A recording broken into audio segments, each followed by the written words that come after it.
Begini, Nabi Ibrahim alaihissalatu wassalam bukan bapak semua agama. Beliau adalah bapak para nabi. Beda, Abul Anbiya, bukan Abul Adyan. Ibrahim adalah pemangku tanah Yerusalem. Beliaulah yang tiba di sana, dan beliau orang Babilonia. Babilonia itu sekarang Irak. Irak itu Arab. Jadi, apapun yang ditinggalkan oleh Nabi Ismail, Nabi Ishak, Nabi Ibrahim juga, itu semuanya peninggalan umat Islam. Kemudian Nabi Ishak dan Nabi Ibrahim meletakkan dasar di Masjidil Aqsa ini. Sehingga Masjidil Aqsa milik umat Islam.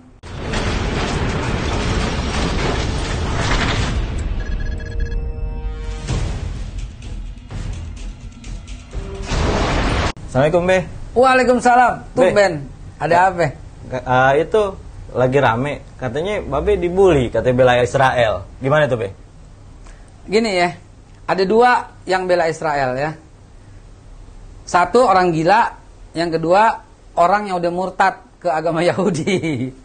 Jadi pertama yang nggak akan pernah mungkin bela Israel, apalagi dukung ya, itu orang sarap, orang gila atau orang murtad. Udah kemungkinan itu doang.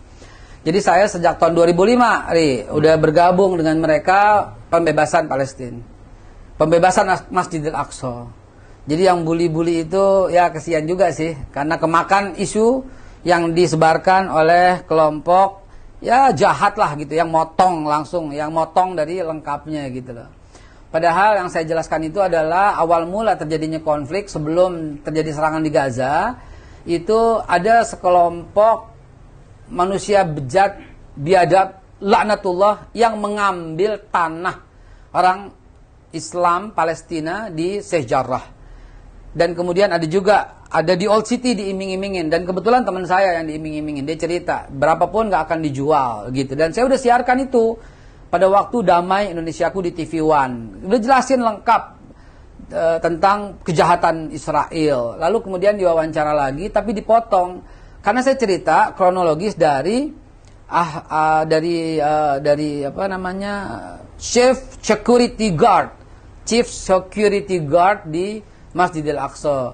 Semula karena ada trigger dari pengambil alihan tanah ya di Palestina, kotanya Sheikh Jarrah itu, maka umat Islam ini terkonsentrasi di seluruh Masjidil Aqsa sejak awal Ramadan dan melakukan upaya-upaya menekan dan menginformasikan ke dunia luar. Sayang sekali, dunia itu nggak peduli. Begitu ada korban baru peduli. Nah ini loh, salahnya kita semua. Ada korban baru peduli, ada serangan baru peduli. Insya Allah saya istiqomah, nggak akan pernah lepas mata, hati, pikiran untuk membebaskan Masjidil Aqsa untuk sahabat-sahabat di Palestina.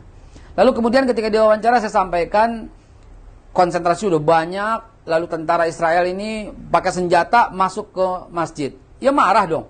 Nah pemuda-pemuda itu bangga, ada 6 orang yang mempelopori itu ditimpuk gitu loh. Itu bukan pemicu, itu intifadah, itu kebanggaan gitu loh. Saya kalau di sana juga timpuk. Kenapa? Karena begitu geramnya, apalagi mereka yang ada di sana sehari-hari dan tanah mereka diambil. Jadi ditimpuk itu tuh bukan nyalahin pemuda Palestina, nggak ada kalimat itu. Bukan bela Israel, nggak ada kalimat itu. Jadi mudah-mudahan ini terklarifikasi busuknya media-media yang memainkan berita, dan maaf ya, bodohnya kita yang selalu bersedia rela diadu domba gitu loh. Ikhlas kok diadu domba, kok ikhlas gitu loh. Jadi sampai kapanpun kita akan tetap membela Palestina dan mengutuk Israel abadan, sebagaimana Allah telah melaknat mereka abadan. Jadi apa kurang jelas seperti ini, Ari? Gua sikat juga loh, kurang jelas juga. Jadi jelas aja, Be. Jelas kan?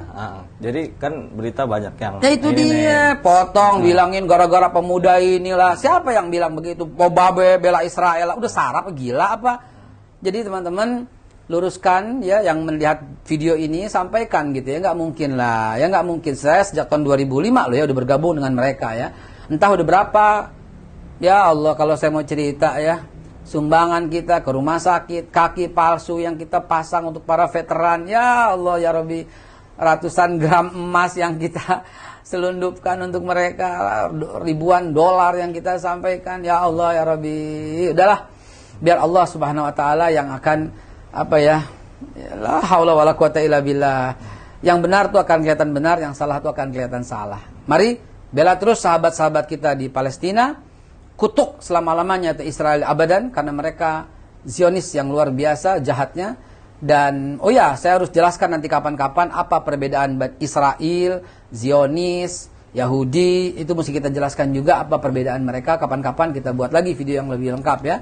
Tapi intinya adalah jangan termakan dengan fitnah dan adu domba. Ya, apa yang saya sampaikan itu adalah sebuah potongan dan sebuah framing yang dilakukan oleh media, yang saya sudah tahu medianya lagi-lagi ya ada unsur ya bukan Ahlus Sunnah wal Jamaah. Ente udah bisa tebak dong siapa?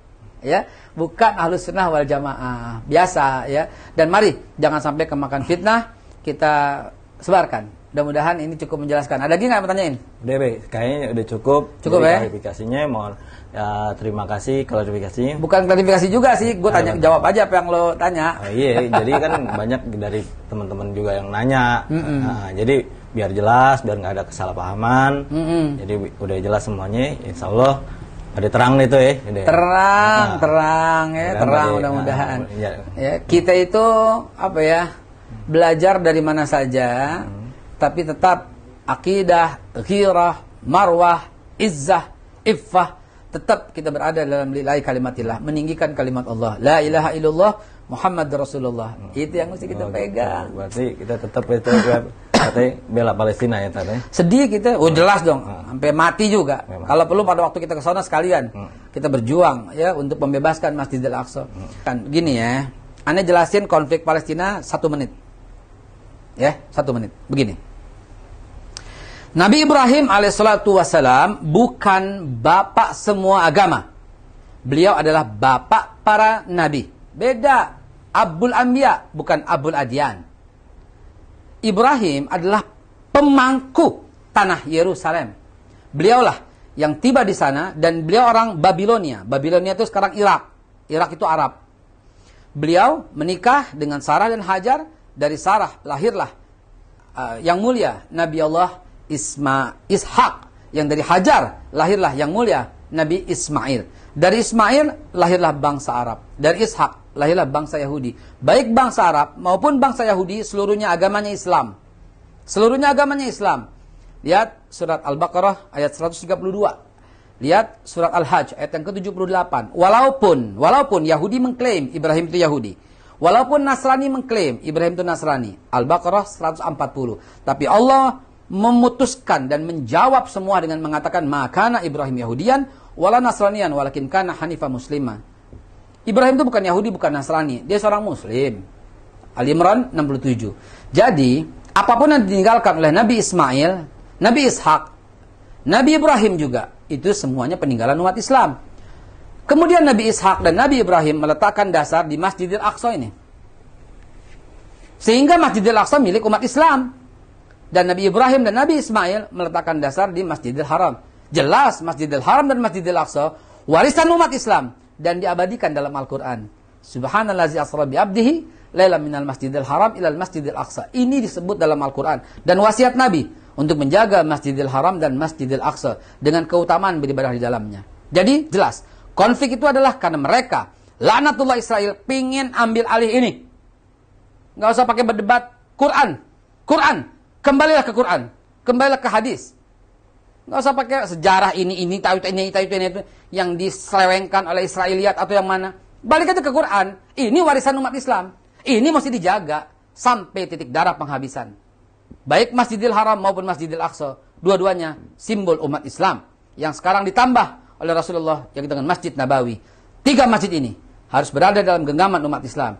Kalau nggak paham juga, kalau masih kemakan fitnah juga, Anda nggak mengerti lagi, mesti ngomong apa lagi. Wallahu a'lam bishawab. Assalamualaikum warahmatullahi wabarakatuh.